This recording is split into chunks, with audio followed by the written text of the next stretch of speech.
Welcome to this very special edition of the KAJ Masterclass Live, the show which ensures that you profit from your time spent here with experts, either through their industry insights, information, or simply learning from them. And today we have with us Catherine Lang Cline, an award winning CEO who built and sold her business after 20 years. And instead of quietly walking off the field, she wrote the book the rules of game for women in business. And as she says, a straight shooting guide for women who are ready to stop playing small, learn the real rules, and start winning. So we'll understand from her the difference between being nice and helpful versus being respected, how to stop getting interrupted or overlooked without being labeled difficult, and why women often want wait to be invited instead of taking their seat at the table. Welcome to the show, Catherine. Thank you so much. I'm really excited to talk to your audience. You are welcome. Welcome to the show, Catherine. Welcome to India in this online form. And I'm sure not just in India, but a lot of people, a lot of businesses, a lot of women across the globe will benefit from what we are going to talk right now. We'll talk about how one can stop being overlooked, especially women, how they can stop being overlooked, how what to do, and also about your book. But before that, let's talk a bit about your journey, your background, your story, so that the audience knows who they are listening to. Perfect. Would you like me just to start with how I got to where I am right now? Yeah, some ideas so that people know exactly who they are listening to. Some part I've said in the introduction, but that's from my part. What Okay, better than listening that's to fine. you about your story? Yeah, essentially, I started out from a very, simple background, but I always felt a little bit out of place. So I decided that I was going to go to college, and in order to do that, I had to do that on my own. My parents were really not interested in, funding something like that, nor could they. They were not in that sort of position. So I had to be kind of driven to get myself out of essentially the fishbowl that I was in and move on to a bigger fishbowl so I could continue to grow. And so I got myself in college, but I graduated with a BFA. And I do say but because you cannot make a lot of money with a fine arts degree. So I got into marketing and advertising. I did that for 15 years. So, when you're in marketing and advertising, you are, playing with all the boys in the room because that is something that they're very drawn to. And then I started my own business and I had that for 20 years. And along the way, I just kind of figured out how to keep pushing myself into that larger and larger bowl, larger and larger pool of people. And I realized that what I had learned could not just go away. When I retired or sold my business and I chose to retire, I was like, I know too much and I have to share what it is. And I really kind of boiled it down to that what I was doing was just playing the game like the guys were. And that's not acting like a guy. It is just understanding what the rules are in order to get ahead. And I did that just with mentorships and watching other people. And like I said, I just felt like there was just something else that I had to give. So yeah, I did not walk away quietly. I had one more thing to say. So I wrote in the book for anyone who is willing to find out how exactly I did it. Absolutely, absolutely. Not the one to walk off quietly, but I want to understand it for the audience. Why write this book now? Why not earlier? Why wait for selling off your business and writing it? And what is it that you want to say through your book? I really kind of wanted to say that anyone can do this. And it's just a matter of, like I said, just understanding how the game is played. And I keep referring to it as a game because I kind of discovered that all the words that we use in business are the exact same ones that we use in sports as well. So we are looking for goals, and we have teams, and we have huddles, and we have scorecards. And I started noticing, okay, why is everybody speaking in these sports terms? Well, that's because men essentially started business, and they're using a lot of terminology that they are very familiar with. And women kind of came in late to the game, if you will. But we had to kind of prove that we belong there.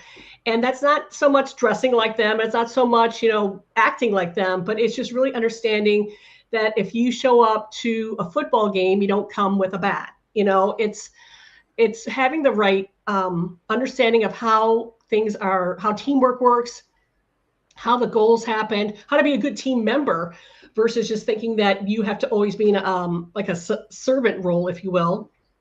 that you can become a leader. They will allow you to be a leader if you just kind of prove that you are. And these are a lot of things that, like I said, that I did, that I said, I can't not share this. If I can do it, I can't, like I said, I came from very, simple means, just push myself through, and other people could do it too. And I thought it'd be really, really selfish if I didn't share it. Absolutely. So you talk about playing small.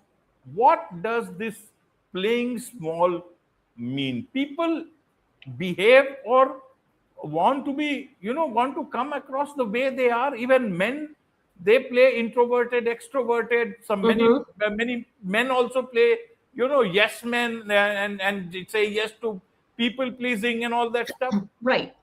How do you then want to explain to everyone so that men or women, whoever it is, can understand what this playing small in a workplace look like? How did it impact you in case it happened with you? Well, playing small for me would be if you're in a situation where you don't feel like you can speak up. And in some companies, yeah, it's very, very true that you might not have that opportunity, but it's about figuring out how the company overall can win, because that's what it's all about. Everybody wants to win. Everybody wants to be in that winning team. And if that's what your boss wants, he wants to win too. And if you're able to deliver some sort of message, some sort of procedure operation that's going to make the team win more, that's how you get noticed. By saying nothing, then nothing happens, So I would always feel like, I have to try and say something. They can always say yes or no. And it's how all your approaches. It's not so much about, what we should do. It's say, I was thinking about this, and I'm thinking maybe if we did this, this could produce better results. So it's a little bit in that presentation too. But again, saying nothing, you get nothing. But if you say something, something could happen. Absolutely. Absolutely. One more thing, then I'll ask more questions related. How can one do it? One thing is this, that in the last, say, 1 decade, 2 decades, a lot of work has happened in terms of women empowerment. Even a lot of women have, gotten into rooms which were understood that, okay, these are, male bastions in that sense. In every sphere of life, if we look at it, from a corporate stand-up point of view, where do you see the present situation? Do you think it is satisfactory, or do you think a lot needs to be done? Or, and is it about women empowerment, or is it about many women just want to be in their own zone and achieve things in the way they think is the best for them? How would you want us to understand? That's a great question. I think that things have improved for sure, but there's a lot of work that needs to be done. And honestly, I think a lot of it has to come from women, because there are, like to your point, or to your question, a lot of women don't want to step up because they feel like they have too much responsibility already. They don't want to be showcased in any way. But I'm telling you that it's all possible. You can keep growing and have everything that you want. It's kind of a matter of just thinking about, what ultimately could I possibly have? Why can't I have everything like everybody else has everything? And working towards that goal constantly. At least that's what I did. I was always looking for that very, very next thing. So for me, one of the things that I did that was really important is, like, once I started my company, it's like, how do I get noticed? I started applying for awards and things like that I felt that I was eligible for. And lo and behold, we got many on growth and things like that. And then I later started getting some on being a great CEO or an admired person or admired woman. So it's really about finding that credibility too, by just keep challenging yourself, rather than letting somebody else kind of bless you with the opportunity. I find a lot of women don't speak up because they're like, I have too much on my plate already. Well, whose choice is that? You probably accepted a lot of these tasks, and without thinking, like, how does this benefit me in the long run? Am I always helping other people, or am I helping myself too? And it should be both. It should be both. We should be very good helpers. That's what good team members do.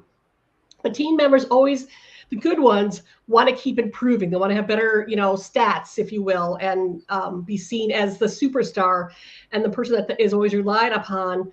But if you're relied upon too much, you're not seeing any of the glory from it, and you're really selling yourself short. And we only go through life once, and we can really figure out, do we want to make a really big imprint, or do we want to just be somebody else's footnote? Absolutely, Catherine. Absolutely. Let me now understand it a bit more in deep for the audience. You talk about, that women, they don't have to act like men, but understand that the rules of business were written before we were allowed to get in the game. Now, they should not act like men. It means there is a lot of, feeling that women have been started to acting like men. Why was it? Why did women, or why did the impression get that a lot of women in the workplace have started acting like men? Help us understand from that perspective. Is it about the leadership style, or is it where the way they were communicating in a in overall mannerism? Help us understand from that perspective. I think because I think at a first glance, women think that they have to, look like, sound like men to be taken seriously. But I never did that. What I did instead was I spoke in a very calm tone. I never let my voice get really shrill if I got upset. I never got really loud. So I was kind of like the voice of calm in all of it. And people really do appreciate, somebody with, a good sense of listening and understanding and contemplating versus somebody who just demands something. I think we all know what it's like if somebody gets up in your face and they say, you need to do whatever, and how you respond to that. You immediately recoil, and you immediately think like you're being attacked. I never would let people think that, even if I disagreed with them. I would always be like, I hear what you're saying. However, have you thought about this? Or what if we did this? And always presented it in a very calm, smart way. And that got a lot more respect than if I responded in a way that was like, ready to, start a fist fight or something, which, when you feel like sometimes that's what men are going to get into when they get really upset with each other. It's like, are these guys going to fight?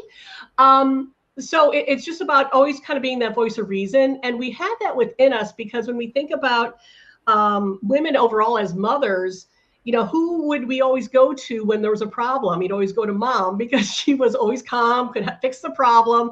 And it's a little bit of that sort of gift that women have that they can contribute to the boardroom even, because that's what people need. They need people that, will listen, will collaborate, will make, people's feelings understood, and then still advocate for themselves to be in a position to make decisions or to be a leader on something.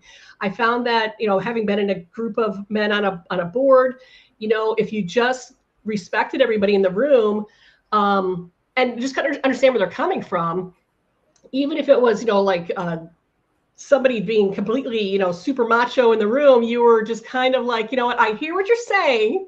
I don't necessarily agree with it, but let's think about this. You just kind of keep bringing it back to being that voice of reason and understanding and problem solving, rather than immediately just kind of on the attack, which is, I think, what is a little bit of a misunderstanding of where, women can come from.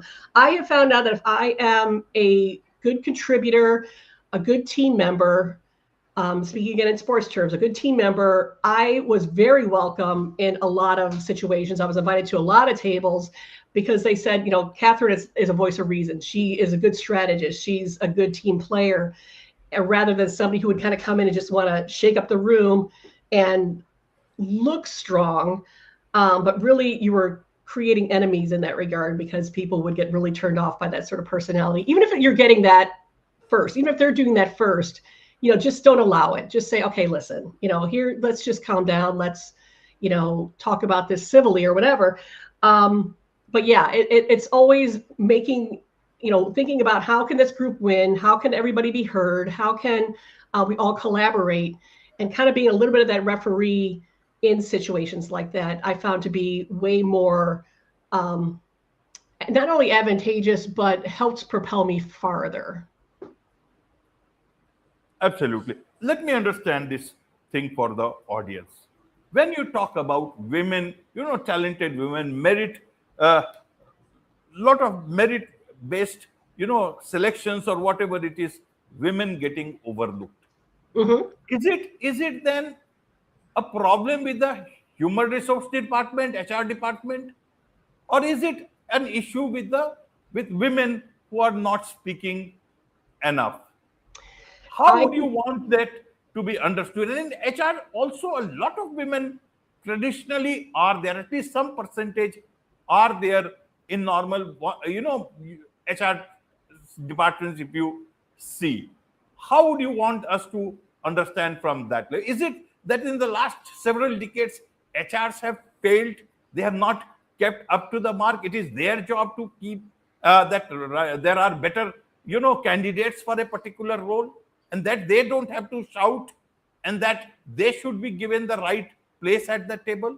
And this is hmm where HR has diminished their own positions within the sphere of things, as things today stands for a lot of HR organizations. Yeah, and I think that, and I address this in my book as well, where women need to be their best agent. You know how sports people have agents that go in and they talk about their player to another team, for example, and say how great they are. We have to do that ourselves, and it's a case of where men. And women too. We all kind of are in our own little groups. We know all the secrets about each other and how great we are. But if a woman doesn't say, I want that promotion, I want that job, I want to be on the board, they may be overlooked because people might think, well, one, maybe I don't even know this person. I don't know if they could do a great job. Or it could be, she's not ready. But if you go in and you say, I'm ready, I want this, and especially with promotions, I always would encourage people to say, go in with what you've done for the company, saying, I have, been here for 10 years or something. And here is how I have helped the company. Here's how I have saved money. Here is how I have made the company a winner, or my department a winner. And people can't deny that. They can look at that and just say, you know what, yeah, you are a producer and we can do this. But with men, and actually men do that more often than women do, which is a little bit of a problem too. They will not hesitate to say, I'm awesome. And and women need to say that too. I am a great employee and I deserve this because of this. And again, when they see numbers, the numbers don't lie. And you have to make a convincing argument as your own PR person to say, here is what I did that was great. And sometimes women get stuck with that because we are taught to be humble. We are taught to be helpers. We are told that if we work really hard, somebody will notice. Business is a busy place and people may not notice. So until you come forward and say, here's what I done, here's what makes me awesome, then people will not see it. I got into a lot of the rooms based on I grew a company from nothing to $9 million, or I have won these awards. So I have a proven track record of being successful. And again, women need to do that more because we tend to be more humble. And it's a little bit out of our comfort zone because we're very good at cheerleading other people, but we need to do that a little more for ourselves. And that's really the only way you can get ahead. Right, right. You were a CEO, award-winning CEO. How did you ensure that women were not looked in your organization? Why ask this? So that a lot of other CEOs can learn from you. That okay, this is the way I will ensure within my time period that women get the rightful place within the organization. How did you? What methods did you employ so that things were better, and talented women were getting what was due to them? Well, a couple of things is that what I loved about owning a staffing company is that I could advocate for women. So, for example, we might have one man and one woman as the last two candidates for a job, and the person doing the hiring would say, okay, we want to offer the job to a guy, and it might be like, I don't know, like sometimes $20,000 more than starting for a woman. And we're like, oh, it's the exact same job. They have the exact same talent. If you want the woman, for example, you have to pay equally because it's the same job and it's not fair. And people sometimes will still think, that men somehow deserve a little more. And I'm not sure what that thinking is, but I loved being an advocate for women in that regard.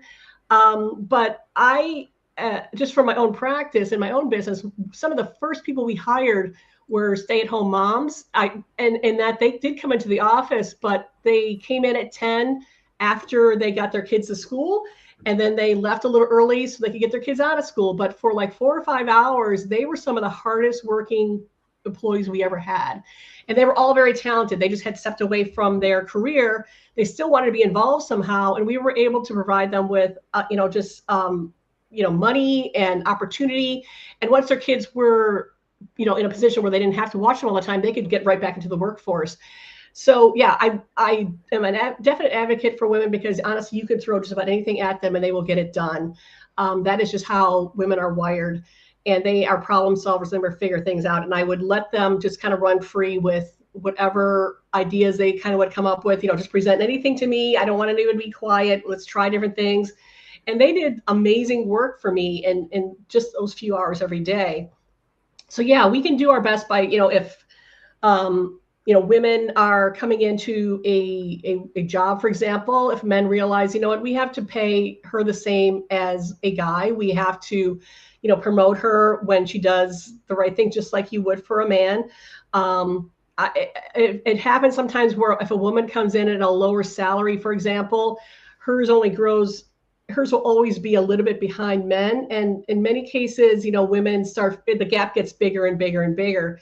And it's everybody's duty to make sure that we are paying fairly for the work that's being done. If you find that you are just looking for cheap help, then I would question your practices in general. But I found that my business grew the best when I trusted my team, paid them well, and allowed them to contribute just as much as anybody else on the team. Absolutely, absolutely, Catherine. So, coming to your book, The Rules of the Game for Women in Business. So, is it only for women in business or also women in workplaces also? Because business is a totally different game. When you are in a workplace as an employee, you may think differently. But when you are a owner, when you have to run a company, then you might think differently, and the whole things can get different understanding, perhaps better understanding of other business owners where you were perhaps once employed. Help us understand, who is this book for? It is really for any woman who's in business. So it's not necessarily just for owners. It is for anybody that's in business. And I address things like imposter syndrome, and I address things like how to handle yourself in a meeting, how to handle being interrupted in meetings, how to network properly when you know nobody in the room, or if you're in a room and you're the only woman in the room. How to advocate for yourself in the situations like we just referred to, how to apply for awards when you feel that time has come, or get on boards.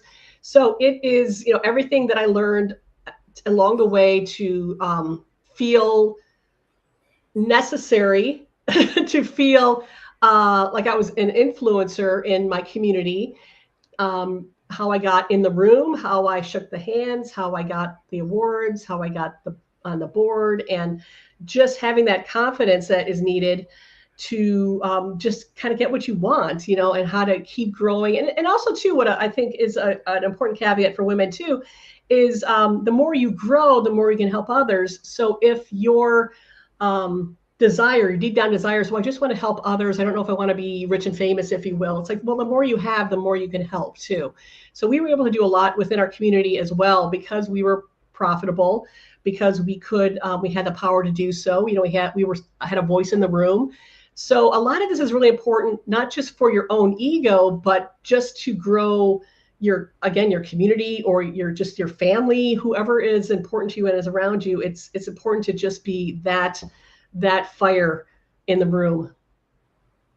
Wonderful, wonderful. There is so much to learn about all this from you, Catherine, and I'm sure a lot of people would want to connect with you. A lot of women would want to connect with you, also learn from your book. What's the best way for them to do so? They can definitely find me on LinkedIn, Catherine Lang Cline, or they can go to my website and they can get my book there, and that will link them to Amazon and Barnes & Noble, or they can look at any of their places that they buy books. But my website is Catherine Lang Cline, no spaces, no dashes, .com. And I like I said, I've only touched upon some of the things that's in the book. because like I said, it was really a brain dump for the most part for me to just say, you know what, we can do this. It's just about matter of figuring out what rules everybody else is playing, because we kind of, like I said, we come prepared for a different sport. And once we understand that we are going to be picked for the team rather than be the one that sits on the sideline all the time, it's not that big of a step. It's literally just right there. Wonderful, wonderful. With this, it's a wrap on this very special edition of the KAJ Masterclass Live. Thank you so much indeed for joining us. Thank you so much.